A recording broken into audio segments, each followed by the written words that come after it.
What's up, everybody? Welcome back to the channel. Welcome back to our Winterberry Project. On today's episode, number one, how to completely screw up your plumbers. Number two, how to fail your four-way inspection. And number three, our fireproofing is done and we're ready for some more insulation next week. So I will catch up with you guys inside of the house and explain those lovely three things that we've got going on. Well, all right. Back inside the house we are, and we're going to take a walk over to the master bathroom, and I'll explain our first issue. As you guys have seen on the last episode, that we had screwed ourselves up a little bit by not ordering bathtubs early enough. Found one online, Kohler, that I really liked. That was going to work perfect. Hurried up, ordered it, got it shipped here, done, ready to go. Yeah, plumbers went to install it today. And it takes a specialty drain that I did not order because number one I can say, well, it wasn't listed on the site as a recommended buy with it, but in all honesty, I just didn't open the pamphlet and read about the tub. I said, ooh, that one looks cool. I ordered it. You should always open the pamphlet and see what parts you need because it's not a regular round overflow. It takes this thin, low profile deal in a center drain. So that's not readily available locally, but I can ship it, and well, I've already bought it now.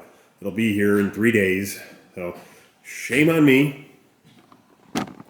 Take that as a lesson. Always read when you're ordering things and make sure you order all the parts you're gonna need to install it. Normally our local supply house supplies the tubs and all the parts to go with them, but we just couldn't wait till April. Not their fault. Again, we didn't order in time, so shame on us with that. So the other issue we had is we filed for our four-way inspection, which is your rough framing, your rough electrical, rough plumbing, and your rough HVAC. And I guess I've jinxed myself because we have never failed an inspection before, ever. And we technically didn't fail this one, but they raised issue with one thing that we need to do. And they told us we can go ahead and move forward with insulation. As long as we get this one thing fixed and send them pictures, they're gonna be good with it. So part of your fire blocking on interior walls is so you don't have anything in a cavity. If you get a fire in a cavity, that there's something to stop it from going up to the next floor. Well, as you'll see, we have this ceiling detail in the master bedroom that opens up to the floor joist above it. So what you need to have there is right where that piece of wood is, there needs to be another block on the inside of the wall that blocks the fire from being able to go up. So we have to add blocking to those bays. That one we don't because it's got a fire block with the header. We have to add one to that bay. Same thing there, we don't need one here because that's a fire block and it's a doorway. But we'll need a little one there. And then same thing there. So, super easy to do. Cut some 2x4s, nail them in, and away we go. I should have caught that before we called for inspection, but I wasn't really watching for it. And you saw me just look away there. So earlier today, I was watching an old video, as somebody had commented. It was about our zip sheathing, the zip R sheathing. And if you haven't seen that video yet, jump back and check that out. And if you haven't yet, give us a thumbs up for this video. It helps us with the algorithm, and subscribe to the channel. But on that video, we were still in the framing process, and there is this triple LVL in the master bedroom that lands on an LVL, a support to an LVL above the window. And in that video, there was only one 2x6. And somebody had just commented today, hey, at 252, it seems like you might have a missing, a missing load support there. So I'm going to double check. So as you'll see, we've got a triple LVL and then quad 2x6 support there. And that's that same beam. So I was like, you know what, we haven't drywalled yet. So I will check it out and make sure. I am never too proud to come back and look at little details if somebody catches something in a video and make sure we got it taken care of.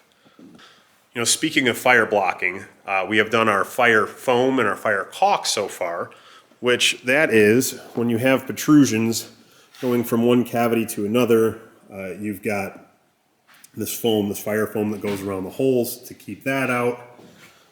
And any protrusions that go from one floor down to another, all those have to be fire foamed as well. So everywhere through the house that has something along those lines going from one story down to the one below has to be sealed. So they've got that done. That's the first part of insulation for us. And then once that's done, we call for inspection, which we just talked about. And then the next step normally would be we would come and start putting the insulation bats in the wall. So we've decided to do something a little bit different with this house, and I'm gonna call it a hybrid system. So instead of just doing a bat in the wall, we're gonna do R21 in these cavities. It's a 2x6 cavity. Normally it's R19, but I think it was like an extra $1,100 to go to the R21. And since we spent the $10,000 on the Zip R3 sheathing, we figured we might as well use a little bit more of that cavity to our benefit. And that would normally be how we would do it.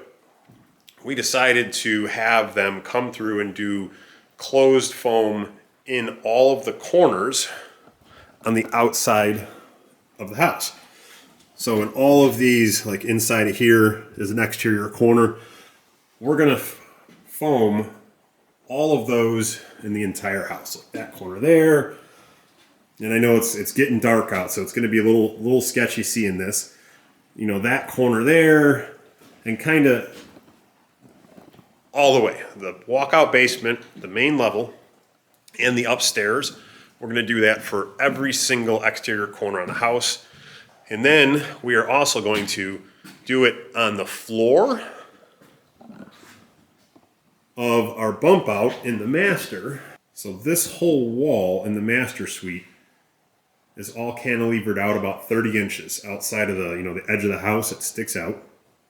So on the bottom of the subfloor, normally you'd put blow-in insulation or bats inside of there. So we're actually going to spray foam the whole bottom of the floor that sticks out of that. And that should give us a much better insulation for the floor.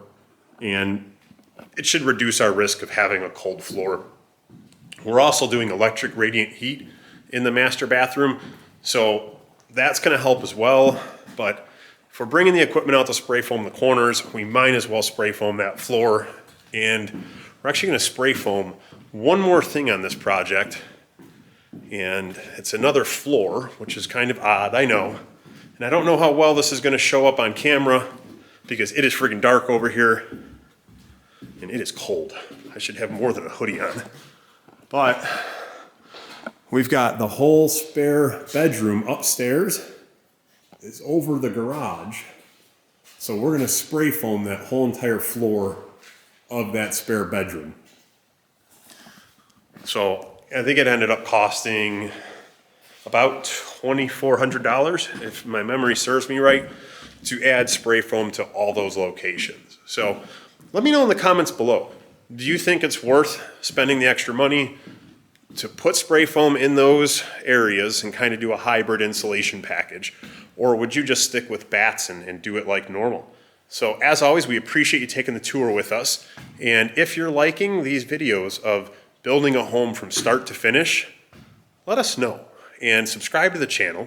And as always, if you have any questions, please put them in the comments below and we'll be sure to get you an answer. Have a wonderful day.